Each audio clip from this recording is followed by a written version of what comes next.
چاہیے دیندار افراد کو. تو یہاں مراد ویسا گہرا دوستی اور تعلق کا بیان ہے. یہاں عام دوستی رواداری مراد نہیں ہے. تو جو ایسی دوستیاں لگائے ان سے وہ پھر انہی میں سے جیسے ہمارے حکمرانوں نے لگا رکھی ہیں, ہمارے لوگوں نے بھی لگا رکھی ہیں.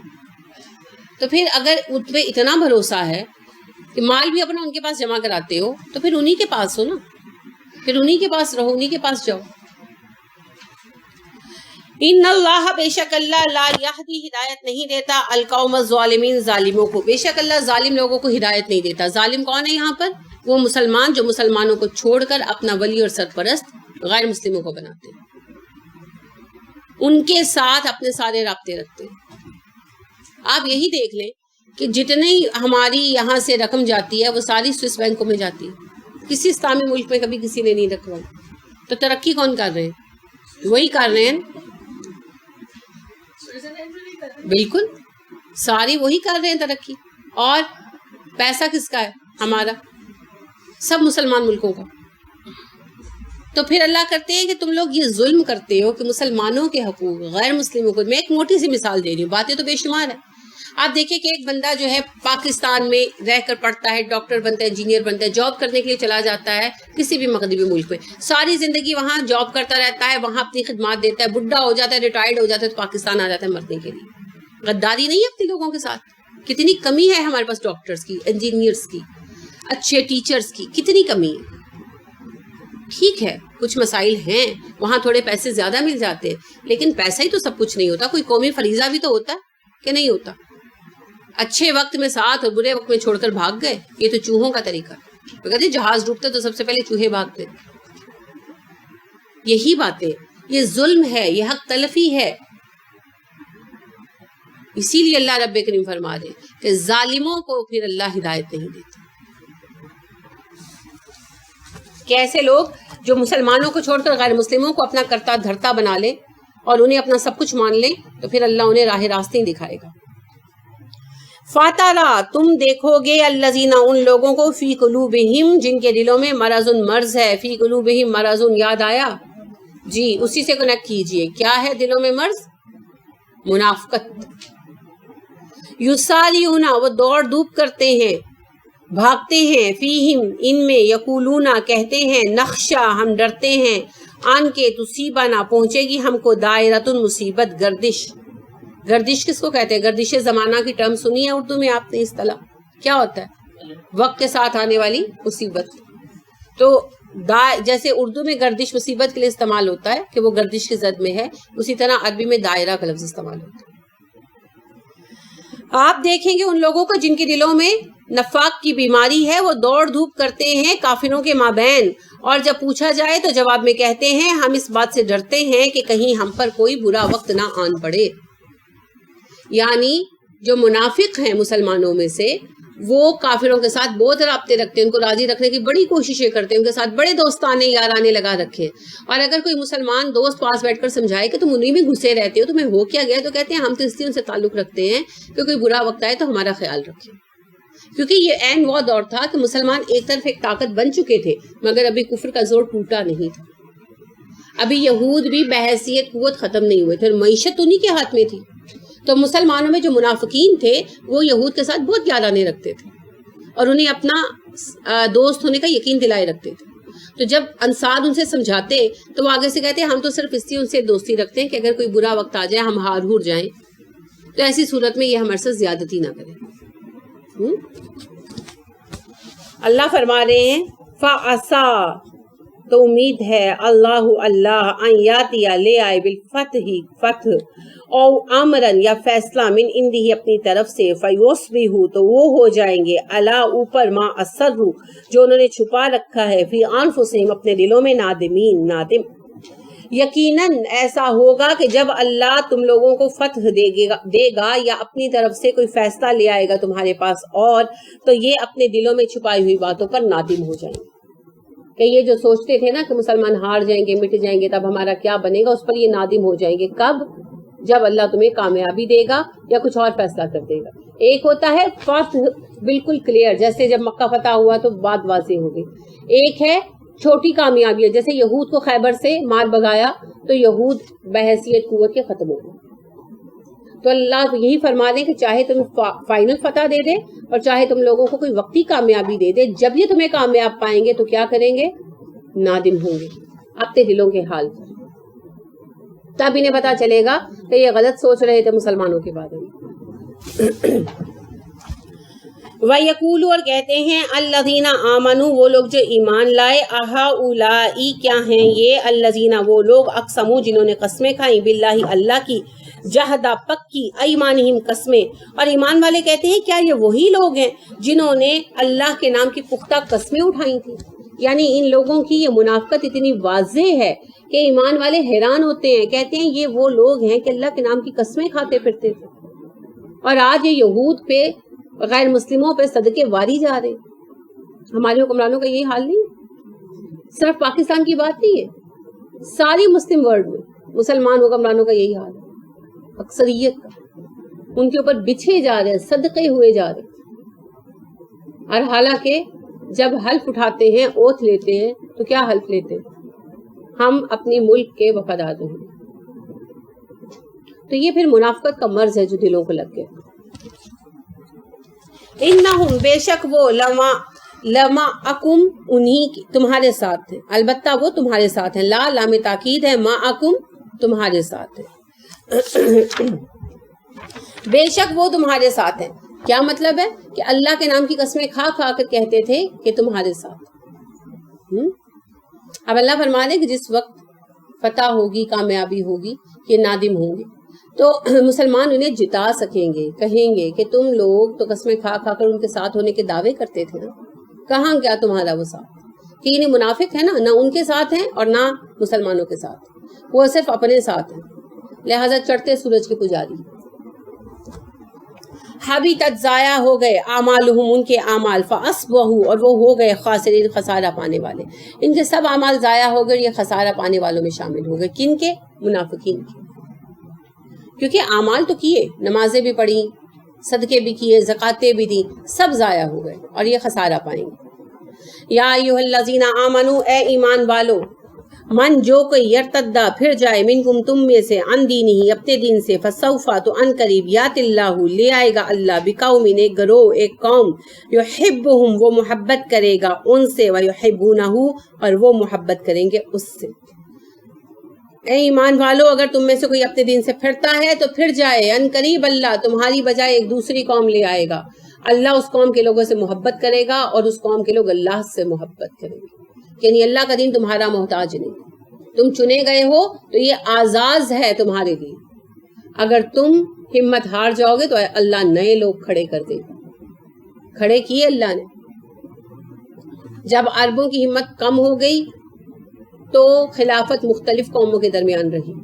اب جب اوور آل مسلمانوں کی ہمت ختم ہو گئی تو یورپ کا نیا خون مسلمان ہوگا, پھر سے کام ہوگا, پھر سے لوگ کھڑے ہوں گے.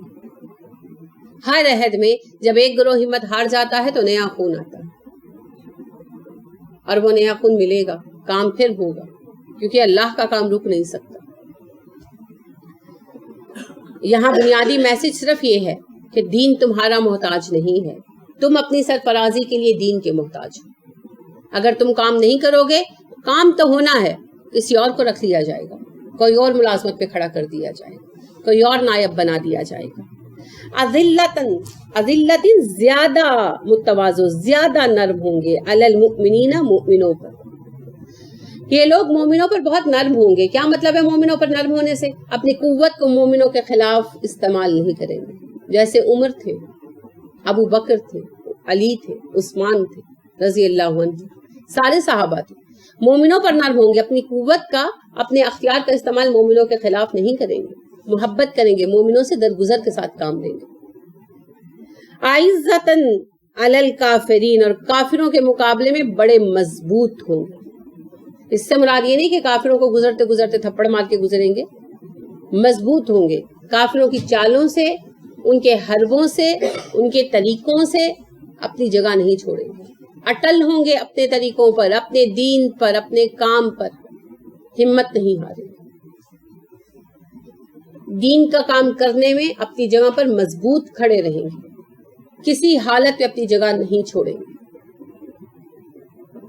یہ صفت ہے مومن کی. مومنوں پر نرم اور کافروں پر سخت. یعنی سخت سے مراد یہ نہیں کہ غضبناک، سخت بمانے ان کے مقابلے میں مضبوط، عزم سے بھرپور. اقبال کہتے ہیں نا، گر خلقہ یاراں ہو اب ریشم کی طرح نرم، رزم حق و باطل ہو تو فولاد ہے مومن. اپنی جگہ پر ڈٹ جانے والا ہے. اور جب مومن کی بات ہو تو حق پر ہوتے ہوئے جھک جاتا، صلح کر لیتا. کس لیے؟ رشتے نبھانے کے لیے. کیونکہ مومن بہن بھائی سے ناراض رہنے کی اجازت نہیں ہے نا. جو 3 دن 3 رات نہ چاکی رکھے رہا اور گفتگو بند کیے رکھی اور دونوں میں سے کوئی مر گیا تو پھر مغفرت نہیں ہوگی.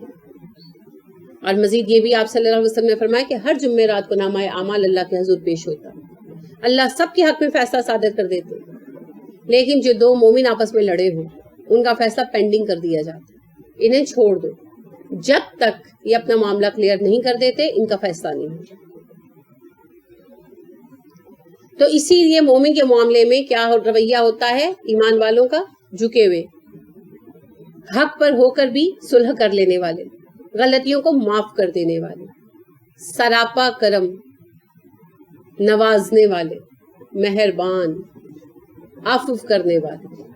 اور جہاں معاملہ کفر اور اسلام کا آتا ہے، غیر مسلموں کی سازشوں کا آتا ہے، وہاں وہ پہاڑ کی طرح اٹل ہوتے ہیں.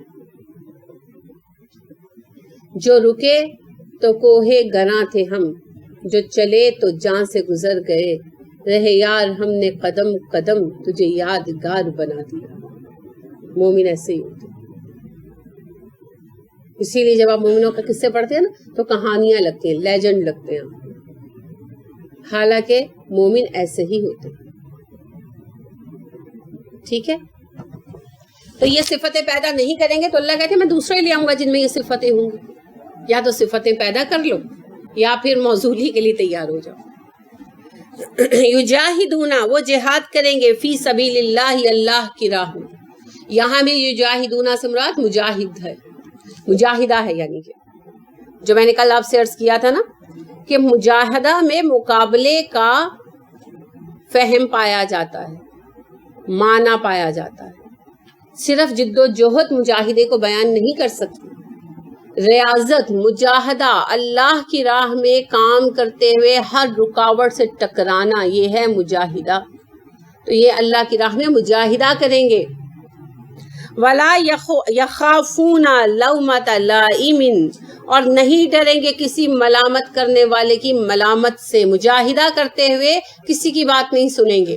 مجاہدہ کیا ہے؟ ہر طرح کی سٹرگل کرنا، اسٹرائیو اگینسٹ دا ڈیفیکلٹیز جو بھی اسلام کی راہ میں ہیں. معاشی ہو سکتی ہیں، معاشرتی ہو سکتی ہیں، سیاسی ہو سکتی ہیں، قانونی ہو سکتی ہیں، کچھ بھی ہو سکتا ہے. وہ اس کے خلاف بھرپور جد و جہد کریں، مقابلہ کریں اور حق پر قائم رہیں. اور پھر کسی مذاق اڑانے والے کی بات کو اہمیت نہ دیں، کسی ملامت کرنے والے کی ملامت پر توجہ نہیں دیں گے، کسی کی بات پر، کسی کے ٹھٹے پر ملول نہیں ہوں گے، پریشان نہیں ہوں گے. ٹھیک ہے، تو ہم لوگ جو اتنے جلدی گھبرا جاتے ہیں نا، میں نے ابایا پہنا، فلاں ہنسا، او ہو میں تو مرنے لگی ہوں، اور میں قرآن کے کلاس کے لیے آنے لگی تو میری گھر والوں نے یہ کہا یا وہ کہا تو بس میں تو اب دنیا ہی چھوڑ دوں گی. تو یہ سب بیکار باتیں ہیں. جب آپ دین کے راستے پر چلیں گے ملامت تو ہوگی، اور مومن ملامت کی پرواہ نہیں کرتا. اس کی سب سے بڑی مثال کون ہے؟ کیسے؟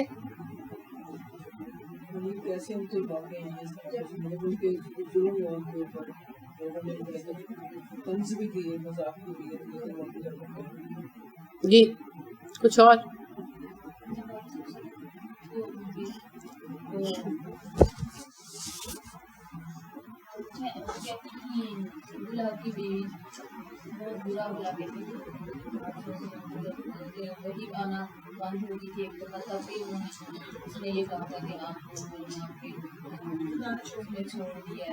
جن نے جن نے چھوڑ دی ہے، خدا نے نہیں. خدا کا تو مانتے ہی نہیں تھے کہ کلام ہے. وہ کہنے لگی کہ محمد لگتا ہے تمہارا جن تمہیں چھوڑ گیا. محدود بات آپ صحیح کر رہے ہیں مگر اینگل درست نہیں ہے. رسول اکرم صلی اللہ علیہ وسلم نے جب دین کا کام شروع کیا تو آپ کو شدید طنز و مزاح کا نشانہ بنایا گیا نا. قرآن میں اللہ نے باقاعدہ بیان کیا. آپ اپنے گھر سے اترتے ہیں تو یہ آپ کو دیکھ کر آنکھوں سے اشارے کرتے ہیں، لوگ وہ آ گئے، کھپتیاں کستے تھے، مذاق اڑاتے تھے. آپ کو پتہ ہے ابو لہب کی سرکردگی میں 25 افراد کی ایک ٹیم بنائی گئی تھی جس کا کام یہ تھا کہ ہر وقت ایک نہ ایک بندہ آپ کے پیچھے لگا رہتا تھا. تو جہاں آپ صلی اللہ علیہ وسلم میسج دینے کے لیے جاتے تھے ایک نہ ایک وقت آپ کے پیچھے رہتا، اور جب آپ بات ختم کرتے یا بات کرتے ہوئے بھی مذاق اڑاتے، ٹھٹھا اڑاتے، ہنسی اڑاتے، تو آپ صلی اللہ علیہ وسلم سب برداشت کرتے تھے اور ان باتوں سے گھبرا کر دین کا کام بند نہیں کیا.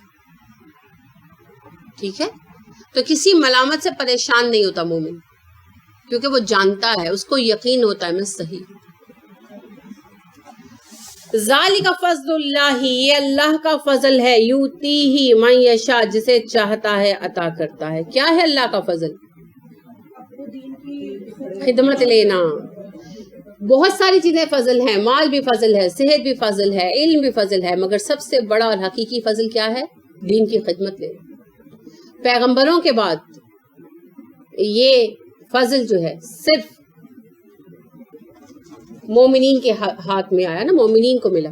یعنی ایک تو انبیاء ہیں، پیغمبر ہیں جو چنے گئے اس کام کے لیے، اور اس کے بعد امت مسلمہ میں سے جو لوگ چنے گئے، کیونکہ انبیاء کرام علیہ السلام میں سے آخری نبی رسول اکرم صلی اللہ علیہ وسلم، اور آپ کے بعد کوئی نبی نہیں آنے والا. تو اسی لیے اب یہ کام ہمارے ذمہ ہے. اوورآل یہ امت فضل کر دی گئی، اس امت کو اس فضل کے لیے چن لیا گیا، اور اب اس میں سے دیکھیں کون کون اپنا حصہ بٹاتا ہے. سب کے لیے میدان کھلا ہے، جو چاہے آئے اور پا لے، کسی کو منع نہیں کیا گیا. تو بہترین لوگ وہ ہیں، خیر الامہ وہ ہیں جو دین کا کام کر رہے ہیں، چاہے کسی پیمانے پر کر رہے ہو، کتنا بھی کر رہے ہو. تو اس کو حقیر نہیں جاننا، یہ نہیں سوچنا کہ ہم گھر سے نکلتے ہیں تو مسئلہ ہوتا ہے. اور کام کرنے کے لیے یاد رکھے، کام تھوڑا ہو بے شک مگر مستقل ہو تو پھر فائدہ دے. بڑے بڑے خواب بغیر مشقت کے پورے نہیں ہوتے، قربانی دیے بغیر پورے نہیں ہوتے. تو اگر یہ فضل عظیم چاہیے تو کچھ تو قربان کرنا پڑے گا. کوئی خاندان کے ایونٹ چھوڑنے پڑیں گے، کوئی خواہشات چھوڑنی پڑیں گی. واللہ واسع علیم، اللہ وسعت والا ہے، علم والا ہے. یعنی اللہ کے فضل میں کمی نہیں ہے، وہ وسیع فضل والا ہے، مگر وہ جانتا ہے کہ کون فضل کا مستحق ہے اور کون مستحق ہی نہیں. لہذا وہ اپنے فیصلے اپنے علم عظیم کے مطابق کرتا ہے. فضل میں کمی نہیں ہے، مانگنے والا لائق ہے یا نہیں یہ دیکھا جاتا ہے. پھر جو لائق ہوتا ہے اس سے ملتا ہے، نالائقوں کو روک دیا جاتا ہے. انما بلا شک و شبہ ولیکم تمہارا سرپرست ہے اللہ، اللہ ورسولہ اور اس کا رسول، والذین آمنوا اور ایمان والے. سرپرست اور ولی کون ہے تمہارے؟ اللہ، اللہ کا رسول اور ایمان والے. کون ایمان والے؟ الذین یقیمون الصلاۃ، وہ جو نماز قائم کرتے ہیں، ویؤتون الزکاۃ، زکوٰۃ ادا کرتے ہیں، وہم راکعون اور رکوع کرنے والے ہیں. ایک اس سے معنی جماعت کے ساتھ رہنا ہے، اور دوسرا معنی جھک جانے والے، کہ اللہ کے فرما بردار ہیں یا پھر جماعت کے ساتھ جڑے ہوئے ہیں. یعنی مومنوں میں سے وہ مومن جو وفاداری کا حق ادا کر رہے ہیں وہ ہیں تمہارے اصل ساتھی، اور جن میں یہ صفتیں جتنی کم ہوتی جائیں وہ اتنا ہی پھر دور ہوتے جائیں گے مومنوں سے.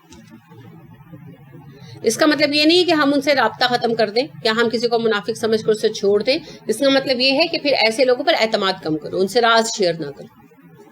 ٹھیک ہے، فیصلے. اب دیکھیں آپ کے 2-3 دوست ہیں، آپ کو کوئی مسئلہ پیش آتا ہے، کوئی مسئلہ، گھر کا ہی مسئلہ ہے، بیوی سے جھگڑا ہو گیا یا شوہر سے جھگڑا ہو گیا، تو ایسی صورت میں کیا کیا جائے، یا بچہ کوئی ضد کر رہا ہے، مانی جائے نہ مانی جائے، فیصلہ لینا ہے. مشورہ لینا ہے فیصلہ کرنے کے لیے.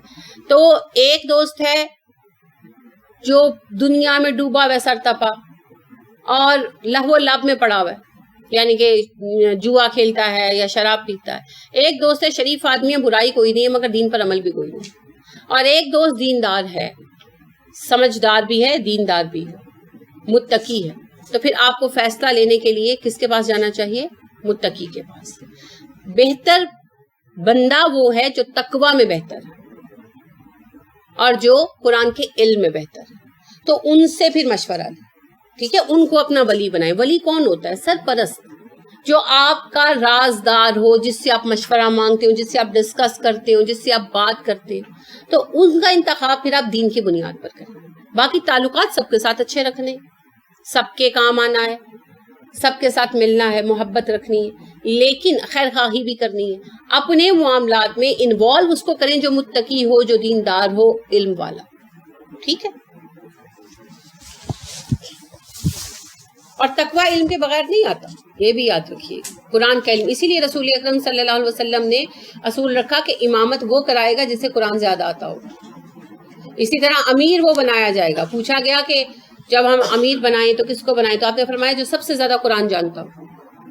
لہٰذا ایک گروہ جو آیا قبیلے کا کسی کا, تو ان لوگوں کو آپ صلی اللہ علیہ وسلم کے پاس وہ رہے مہینہ 1.5 مہینہ, علم لیتے رہے. تو سارے سینئر لوگوں کو چھوڑ کر ان میں سب سے ینگیسٹ بندے تھے, ان کے سب سے ایک نوجوان لڑکا تھا, اس کو آپ نے ان کا امیر بھی بنایا معاملات میں, اور کہا کہ واپسی پر یہ علاقے کے امام بھی ہوں گے. تو ایک دو صحابہ نے عرض کیا کہ آپ نے بزرگوں کو چھوڑ کر بچے کو بنا دیا. آپ نے کہا امامت کا انتخاب عمر سے نہیں, قرآن کے علم سے ہوگا. جس کو قرآن زیادہ آتا ہے وہ امام بنایا جائے گا, ٹھیک ہے. تو اس سے مراد یہ نہیں ہے کہ جو لوگ دین پر عمل نہیں کرتے یا دین سے دور ہیں تو ہم ان کو فتوے لگانے شروع کر دیں کہ تو منافق ہے, تو کافر ہے. یہ تو نیگیٹو کام ہے. تو ابن انشا کہتے ہیں نا, ایک دائرہ اس کو کہتے ہیں جو گول ہوتا ہے. ایک دائرہ اسلام کا بھی ہوا کرتا تھا, پہلے لوگ شامل کیے جاتے تھے, اب خارج کیے جاتے ہیں. تو ہم بھی خارج کرنے کی مہم پر نہیں بھیج دیے گئے. قرآن کا یہ مفہوم نہیں ہے. ہمیں سمجھایا جا رہا ہے کہ ہم اپنے معاملوں کو بہتر کیسے کر سکتے ہیں. ہم اپنے معاملوں کو بہتر اس طرح سے کر سکتے ہیں کہ ہم لوگ اللہ رب کریم کے فضل سے جب کسی آزمائش میں پڑے تو اپنے سرپرست کے طور پر, مشورہ دینے والے کے طور پر ایسے بندے کو منتخب کریں جو زیادہ متقی ہو. باقی نارمل حالات میں ہم نے سب کے ساتھ چلنا, ٹھیک ہے.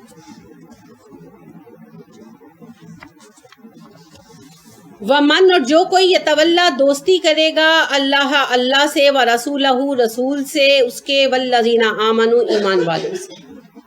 اب دیکھیں دوستی کس کے اختیار میں ہے؟ ہمارے. دوست ہم نے بنانا ہے, ہم جس کو چنیں گے. انسان اپنے لیے دوست خود چنتا ہے.